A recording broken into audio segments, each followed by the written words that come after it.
Good evening, everyone. How are you doing? Today is the second session for week 5. So we have 3 weeks to go, and it's coming as quickly as it can.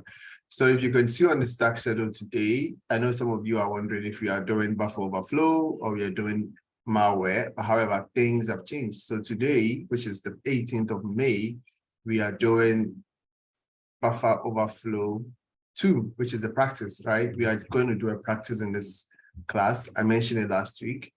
But what we are doing is you all are going to have the chance to go through the buffer overflow lab. So we'll put you in groups, depending on the number. And then we'll put you in like 3-4 groups. And then you all go in there and then work things out. Then when you're done, we are done for class today. But before that, I would do a quick demo of the buffer overflow from the finishing line. We're not going to start just from the finishing line. And then we get to the end, explain a few concepts once again, and then we put you into the groups, and then you do all of that. Now, if you need a video reference, we have Jasmine's buffer overflow demo. I don't know if it's on the, okay, it's not on the platform. So we are going to use that demo in class. You guys are going to use it as your reference point whilst you're doing the lab. There are certain steps that Jasmine is going to do that I did not do. You should follow Jasmine's walkthrough, right? Follow it and you'll get to the finishing line. If you see something you've not seen before, just do it. So that will be our resource for today. My video from last week is also uploaded in case there is a part that you don't understand. You can always go to mine, and then, but Jasmine does a great job of explaining everything that needs to be explained. So that's that. Now, the malware analysis will be done on Tuesday, and as you can have, we have it here. We will do malware analysis on Tuesday, Linux privilege escalation on that Thursday. Then we will do Windows privilege escalation on that Tuesday. We are going to do it here. So then from there, we do a belt exam prep. Then we release the belt exam to you. Then we go into the details of what's going to happen over the next few days. All right. And it's do not leave your assignments until the last minute. I've seen the assignment levels. There are some of you that probably have like less than, we have 11 assignments, 12 assignments so far, including this buffer overflow, which will be like a bonus because it will be a group assignment. So let's say we have 11. Now, out of that 11, there are people who have less than 3 at this point. Some of you have had meetings with me, but those that have not had meetings, do well to start catching up, because the last thing you want to do is to get to week 7, because these assignments are going to be longer, not 12, but then longer. So these assignments are going to take longer, and then including Windows buffer, Windows privilege escalation. Then before you know it, you also have to do how many shells as well. So then that is the day belt exams are starting. And then most of you will use that time, those of you that are not done with your assignments, will use that time to catch up with assignments. So the whole weekend, you may use it to catch up with an assignment. The new week comes up and you only have 3 days for the belt exam. Now, in case you get stuck on the exam, it may become, the exam is not that difficult, but when you have less time, it could create anxiety. So I wish that all of you would be on track as at week 7, at the end of week 6, you should have all week 6 assignments done. So that by week 7, you only know that you have 2 of them done. You should get them done even before the weekend so that you could start with your belt exam. All right. Is belt exam same as intermediate exam? That's from the Q&A. No, the belt exam would be a virtual machine that would be given to you, just like the Metasploit Table 3 machine we have been using for most of our assignments. So we'll give you that machine. It would be, I'll send you the link on that day after class, or probably the next day.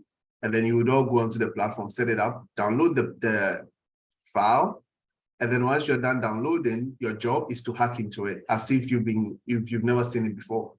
So your job is to scan, find the posts that are open, try to see if you could exploit it. However, Metasploit may not work. It may work on certain things, but most of the time you may not need Metasploit for the whole belt exam. So I think on that Thursday, I would go over things that you should know before the exam. I would go over concepts, methods. It will be very specific to the exam because we don't want to throw you into the jungle. So If you pay attention and you've been doing your assignments and following in class, once we get to Thursday on the 7th week, and I'm giving all the hints and tips and all the methods you should use, it would all make sense. So that Thursday will be a special day because there will be a lot of hints being thrown around. Jasmine is going to give hints, Taylor is going to give hints, but there will be no hand holding during the exam. I hope that answered the question. All right. So once again, all instructions here are valid and they are all accurate. A few of you have done the buffer overflow assignments. Some of you haven't because it's supposed to be a group assignment. So for those that have done it, congratulations. But then for the rest of us, we are going to do it in class today. All right. Now I'm going to go straight into my Kali because today we are coming straight to business. No theory, no slide, just action. All right. So we have this here again, and I'm going to explain the scripts. Not from the start, but then the final scripts that we have. And so while I explain the script, when I'm done, I'm going to run the script to see if it's going to exploit the target, and then we are good to go. Then I put you all in groups, and then you get it done. All right. So this, I know most of you, I think half of you left because we had exceeded the time. So the final script, I would explain that, and then we put you all in the groups. So we have the payload, and the payload, it looks very weird because all this while we've done payloads, but we never see the content of the payload. So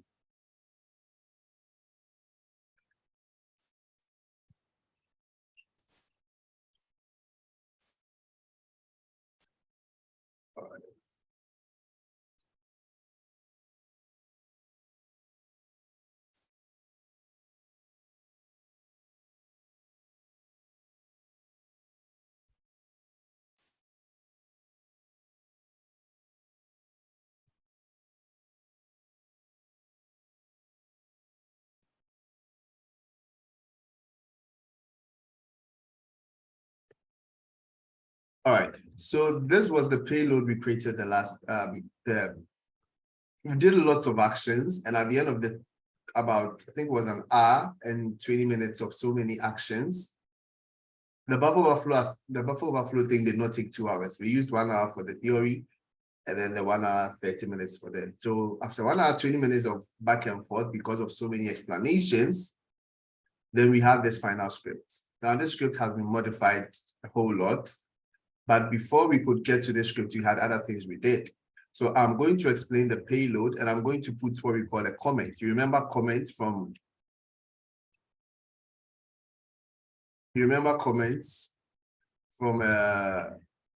SQL? I told you comments means these things will not be executed by the system. It will be ignored. So in programming, we have comments, and if I put hash, all the hashes means that whatever you are seeing is a comment. That's why it's painted as blue. However, this is not a comment. It has a hash and then a shebang, which means that whatever you are seeing here is shell code. All right. So whatever you are seeing, sorry, it's what's the name of the script that Python? Father, sorry. Okay.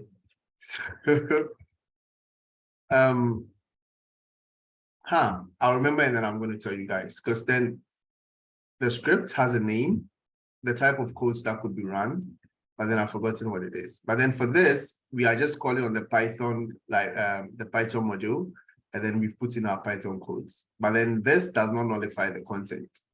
But any other place I put the hash, it means that whatever you are seeing will not be processed. Anyway, I'm going to use that to explain the codes. All right. So this is a payload that was created with MSF Venom. We are going to skip that. Let's just move to the side. We'll come back to the payload. So we are pushing this onto the server. This code is going to go onto the server. However, I explained that all that we are seeing here is that we are trying to make a connection to a different system. Yes, bash. Andy, thank you very much. That is a bash script. So when you see the shebang and everything is a bash script that is about to be run. Really appreciate that. So now we have This is where we connect to the target machine. So all of that is listed here. And then we have this. Good.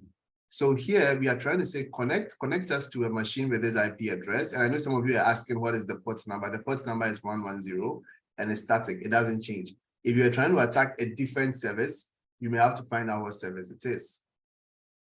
So now to put that into perspective, I need to run my Windows machine. I'm going to be running that in the background. All right. So we are trying to attack port number 110 because that's where port 3 is. And then this is the IP address of the target. Now this, we send username, user is text, we press enter, we receive some response. We send a password, and then that password will be the string. Now that string is a substitute for a particular value, and that value is all the way here, this string here. Now this string is also picking information from somewhere, and where is it picking that information from? The buffer. And where is the buffer? This is the buffer. So whatever we are seeing here is saying that, okay, for whatever content or item that is in a string variable, which is everything here, use it for this action. So now the first item, I told you that there's an array. So if you are seeing comma, that means we have another item, let's say 15, 22, right? Another item, 13. So that means this array has 3 items. That's the idea here. This is all one item because there is no comma to say there's the next item. So everything you see here is supposed to be one long text or one long item. And then this is the next and this is the next. So in this case, how many items does our array have? Anyone put that in the chat? 3, excellent. Thank you, thank you. You guys are with me, perfect. So if I take this out, that means this array has only one item. In as much as you see plus, times, multiply, plus, all of that is one item. Now this could be broken down into different sections. So the first section, I'm going to do something. This is the first section. So first section is A times 2,606. We had done all the processes to get all of these values. These are not random values. These are special values that we got through everything we did. And today, when you're doing your demos, you're going to see that. So A times 2,606 just means that give me 2,606 A's. Simple as that. Then we are joining something to it. We are saying that right after the 2,606 A's, let's say this is 2,606 A's, join something to it, and that is where plus comes in. Even though it's plus, because it's a string, we join instead of adding like numbers. So what's going to happen is that this figure here will be joined to this. So it's going to look like this.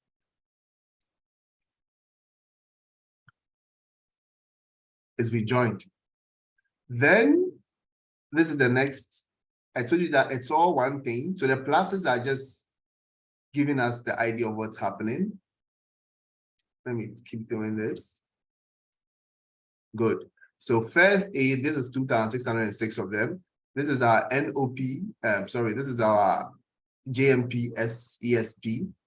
This is our NOP sled, which gives us a lot of spaces. I told you it was called padding. And then this is our shell code. So then this guy here has to be joined. We need 16 of them, 16 times x90. So then it's going to look like this. 1, 2, 3, 4, 5, 6, 7, up until we get 16 of them. That's the idea. Then plus payload. So now the payload will be this. So all of this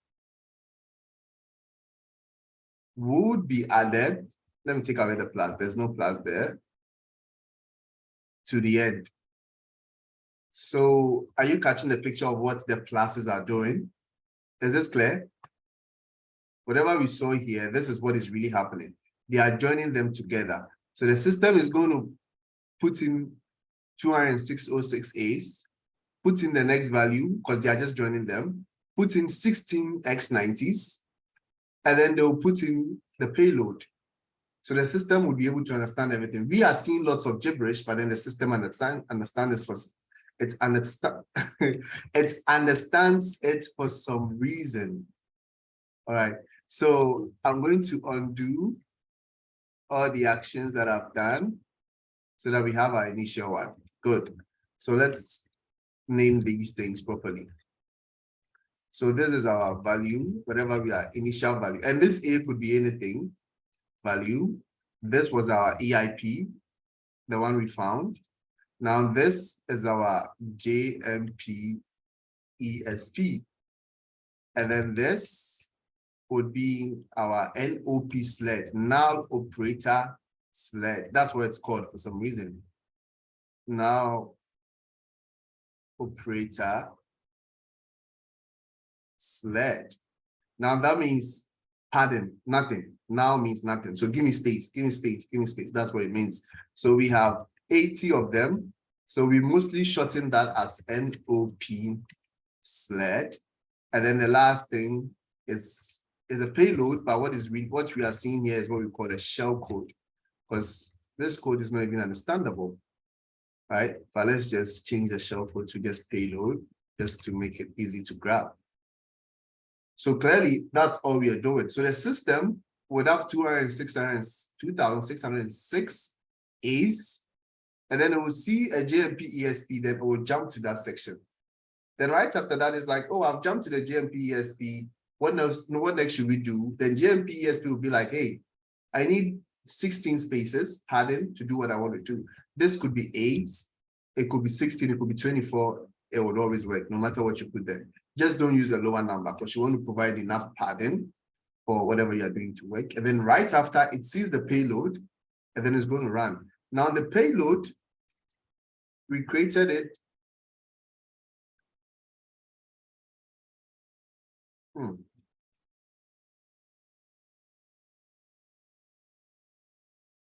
Nope.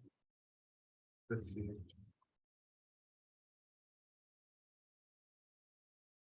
No. Let's get the original one. So I do Control R. I've said it several times. Control R to search through my commands. So once I do Control R on the screen, I have to put in something I remember from that command. And the last thing I remember was the null, I think I remember X. Yes, that's it. So now once I do this, I just press forward or back, left or right on my keyboard, and then I have this information. So this was small d, small a. I have no idea if the big ones will still work, but they would still work. So when you get into the group and you are doing all this again, it would sort of make sense, all right? So probably not after here, maybe once you get the time to look at everything again, the full circle movement will come. It took me several times to grab this, so if it's a bit messy for now, do not worry. You're on the right track. The good news is this is not going to show up in the exam. Okay, so it's an experience, but it's an amazing lab to go through. So this is the payload. I use Windows shell reverse TCP. And what kind of payload is this? Is this a staged payload or a stageless payload?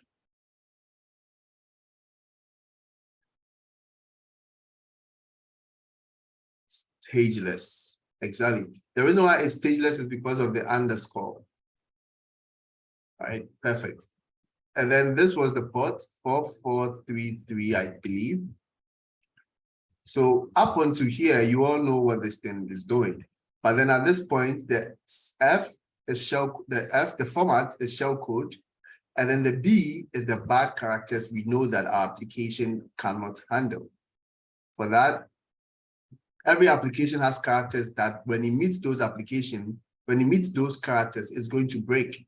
So what we are doing is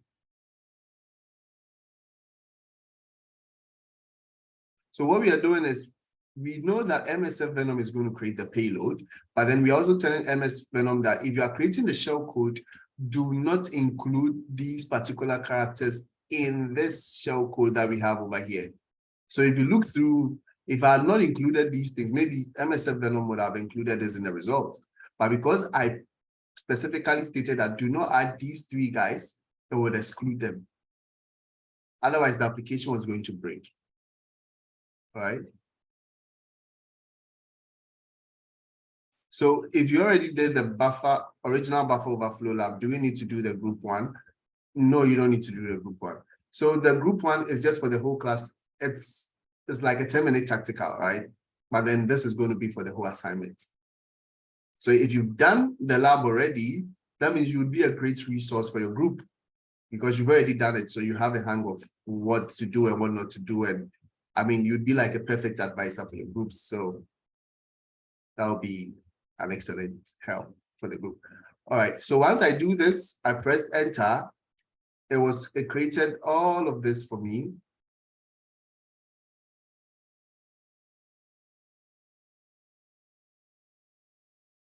Sorry, my face is like that because my Windows machine wants to perform an update and I'm shocked, shell shocked. All right, so this is the payload. How many minutes do I have? 10 minutes, okay. So this is the payload that was created and it looks very messy, right? So you only want, there is a buff or buffer is equal to this, you don't need that. You only need to copy from the double quotes. Down here, do not include the semicolon. That's what I copied. And then when I came here, I created a variable named payload equal to, I put in my parentheses, and then I pasted whatever I have in there. So now that is the whole process. And then the next thing I need to do was to create a receiver, right? A netcat, something that could receive this payload. And the port is 443. So, no, yeah. When I did this, I used 4433. When I did this on Tuesday, I used 4433. So I'm going to use that for my netcat listener. So netcat, and then NVLP 4433. Waiting. So all I need to do is to run this code and then it should work. Now, always remember to save the code. Whenever you make a change, save it. Otherwise, it will be running the previous code. So I'm going to do file, save, or just Control S on your keyboard will do the same thing. Control S is quicker. So I kept doing that, but I never stated it in class. So always do that. So then I may need to push this guy to the side.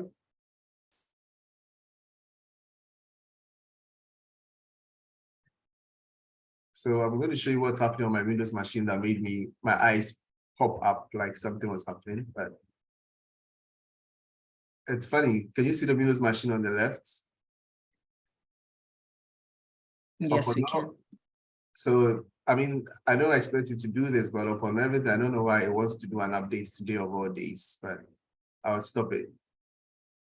If your Windows updates, what happens is that the vulnerability might not work. So that's why we try as much as possible to stop it at all times. So let's see. 10 years. I wish there was never, but 10 years would have worked as well. Hopefully it doesn't come back to bite me. All right, 125. So for the last step, you really don't need immunity debugger to be running, but I make it run because I want you all to see the fact that when you run it, you're still going to see, oh, it's already running. When you run it, you're going to see whether it's been stopped or it's still running. So, ooh la la. Access is denied. Okay, let me run as administrator.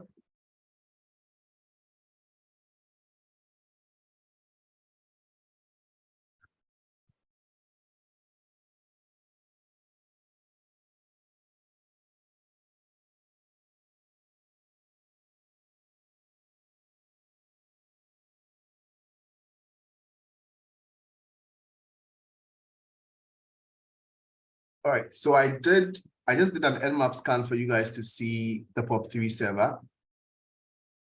And I'm going to restart it. So this is what's happening. If you can see my Kali, you would notice that I just did an nmap scan and POP3 is running on port 110. There's another POP3 PW. I have no idea what a PW is, but it's 106. We only need POP3. So if it's not running, you can't really exploit it. If you are doing Von server should be running. So that's to let you know how we got the 110. It wasn't out of magic. It wasn't magical. It was just here. So this is running. I'm going to run my immunity, going back to sharing both screens, go back to immunity debugger, cut it down, attach. There'll be lots of attachments today.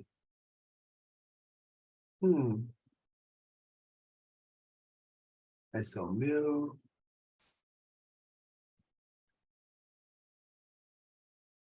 running it. Now we have our net cuts.